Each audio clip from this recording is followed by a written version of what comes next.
నాన్నగారి చితాభస్మం ఇప్పటిదాకా నా దగ్గరే ఉంది, కానీ దీన్ని నిమజ్జనం చేయలేకపోయాను. అది చేయడానికే వచ్చాను సాగర్. సుధాపిన్నం ఏమన్నారంటే భస్మాన్ని నీటిలో కలపడం ముఖ్యమన్నారు, లేదంటే చనిపోయిన వారి మనసు ఇక్కడే ఉండిపోతుందంట, వాళ్ళకి ముక్తి లభించదంట. కానీ నాకు ఇది ఇష్టం లేదు.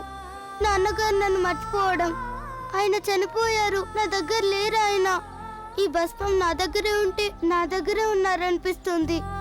ఇప్పుడు ఈ భస్మాన్ని నీటిలో కలిపేస్తే నేను ఎలా ఉండగలను?